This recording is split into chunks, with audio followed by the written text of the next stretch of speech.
இந்த உலகத்தில் விஞ்ஞானிகள் கூட முழுமையாக அறியப்படாத ஒரு இடம் இருக்குன்னா அது அமேசான் காடுகள் தான். இது வரைக்கும் நாம் இந்த காடுகளை பற்றிய 10% தகவல்கள் மட்டும்தான் நமக்கு தெரியும். மீதி 90% தகவல்கள் இன்னுமே மர்மமாகவே தான் இருக்குது. அமேசான் காடு 60 லட்சம் சதுர கிலோமீட்டர் பரப்பளவில் 9 நாடுகளில் பரவி காணப்படுது. பூமிக்கு கிடைத்த வரம் நாம் சுவாசிக்கிற 20% ஆக்சிஜனை அமேசான் காடுகள் தான் நமக்கு கொடுத்துருக்கு. பூமியின் நுரையீரல்னு இந்த காடுகள் நம்பப்படுது. அமேசான் காடுகளில் வருடத்திற்கு 150 முதல் 300 சென்டிமீட்டர் மழை பதிவாகுது. 25 டிகிரி டு 30 டிகிரி செல்சியஸ் மட்டுமே தான் வெப்பநிலை. எப்பவுமே குளிர்ச்சியான சூழல் மட்டும்தான் இருக்கும்னு பல உயிரினங்கள் வாழ இதுவே காரணமாகவும் அமைஞ்சிருக்கு. உலகிலேயே அதிக உயிரினங்கள் வாழக்கூடிய இடம் அமேசான் காடுகள் தான். 50,000க்கும் மேற்பட்ட தாவர வகைகள், 2,000க்கும் மேற்பட்ட மீன் வகைகள், 1,300க்கும் மேற்பட்ட பறவை இனங்கள், பல நூற்றுக்கணக்கான பாம்புகள், கோடிக்கணக்கான பூச்சிகள்னு பூமியில் இருக்கும் உயிரினங்களில் 10% இந்த காடுகளில் தான் வாழ்ந்துட்டு இருக்குது. அப்படி அமேசான் காடுகளில் மட்டுமே காணப்படக்கூடிய அபூர்வமான விஷயங்களை பற்றி தான் இந்த வீடியோவில் பார்க்க போகிறோம். முதல்ல பார்க்க போகிறது பெரிய நீர் அல்லி. அல்லிப்பூ தாமரை போலவே இருக்கும். இந்த பூ அல்லி இனங்களிலேயே பெரியது. விக்டோரியா அமேசோனிகா அப்படின்னு சொல்லப்படக்கூடிய இந்த அல்லி தான் 3.2 அடி உயரமும் 1 மீட்டர் விட்டமும் கொண்ட இந்த இலைகளும் மிக பெரிய தோற்றத்தை கொண்டது. ஒரு வயது வந்த நபரின் எடையை தாங்கக்கூடிய அளவுக்கு இந்த அல்லி மிகவும் பெரியதாக இருக்கும். ரெண்டாவதாக பார்க்க போகிறது ரஃப்லேசியா. இந்த தாவரம் மர்மமானது. ஏன்னா இதற்கு வேரும் இல்லை, இலைகளும் இல்லை. ஆனால் 3 அடி உயரமும் 1 மீட்டர் அகலமும் கொண்டது. ஒளிச்சேர்க்கையும் செய்கிறதில்ல. அழுகிய மாமிசத்தின் மேலே என்ன வாசனை இருக்குமோ அது போலவே இதனுடைய மனம் இருக்குமா.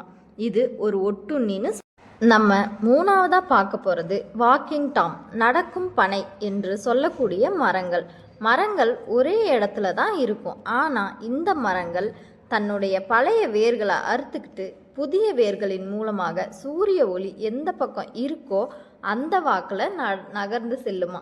இதன் வேர்கள் பூமிக்கு மேலேயே காணப்படுது. நம்ம நாலாவதாக பார்க்க போகிறது கொதிக்கும் நீர் நதி.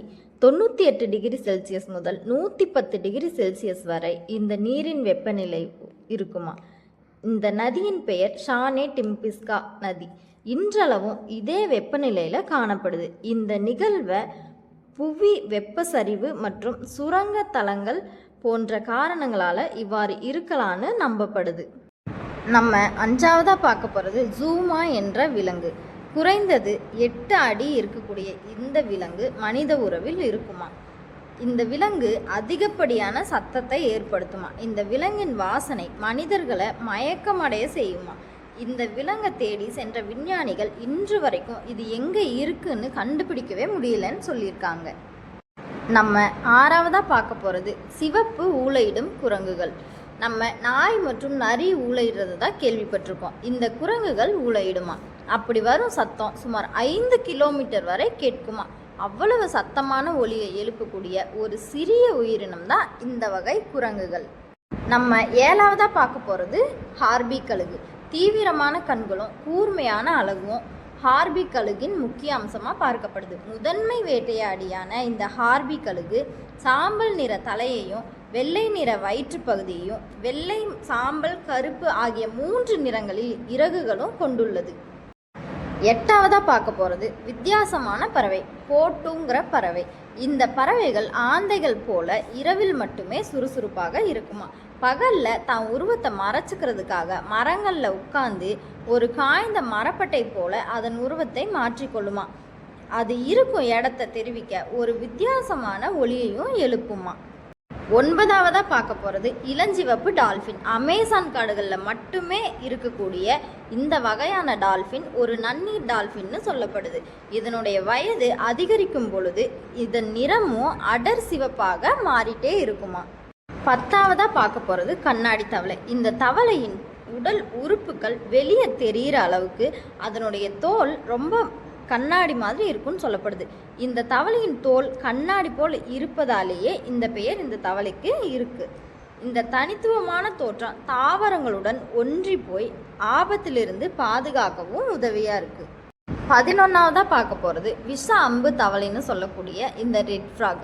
இவங்க ரொம்பவும் சின்னது தான், ஆனால் துடிப்பான தவளைகள்னு சொல்லப்படுது. தன்னுடைய தற்காப்புக்காக உடல்ல இருந்து விஷத்தை சுரக்குமா. பழங்குடியின மக்கள் அந்த விஷத்தை அம்புகளில் பூசி வேட்டையாட பயன்படுத்துகிறாங்க. அதற்காகவே இந்த தவளைக்கு விஷ அம்பு தவளைன்னு பெயரும் வச்சிருக்காங்க. 12ஆவதாக பார்க்க போகிறது அனகோண்டா. உலகிலேயே பெரிய மற்றும் எடையுள்ள பாம்பு. பச்சை அனகோண்டா அமேசான் நதி மற்றும் சதுப்பு நிலங்களில் வாழக்கூடியது. சுமார் 20 அடி டு 26 அடி வரை நீளமும் 200 கிலோவிற்கு அதிகமான எடையும் இருக்கும். பெரும்பாலும் தண்ணியிலேயே வாழும். மெதுவாக ஓடும் ஆறுகள் மற்றும் சதுப்பு நிலங்கள்லேயும் காணப்படுது.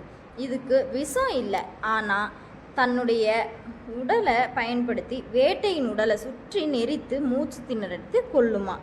ஆண் பாம்புகளை விட பெண் பாம்புகள் தான் பெரியதாக இருக்குமா. அடர்ந்த காடுகளில் மறைஞ்சிருந்து வேட்டையாடும் தன்மையும் கொண்டவை.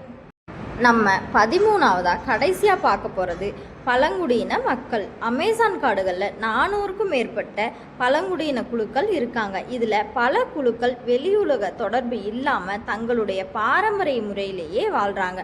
அவங்க வேட்டையாடியும் மீன் பிடிச்சும் பழங்களை சேகரித்தும் இன்றளவும் வாழ்ந்துட்டு இருக்காங்க. அவங்க தான் இந்த காட்டை இன்றளவும் பாதுகாத்து வராங்க. இந்த வீடியோ பிடிச்சிருந்தா மறக்காமல் ஒரு லைக் பண்ணுங்கள். இது போல் வீடியோக்களை தொடர்ந்து பார்க்க நம்ம சேனலை சப்ஸ்கிரைப் பண்ணுங்கள். நீங்கள் பண்ணுற ஒவ்வொரு லைக்கும் எனக்கு ஒரு மோட்டிவேஷனாக இருக்கும் அடுத்தடுத்து வீடியோ போடுறதுக்காக. நன்றி.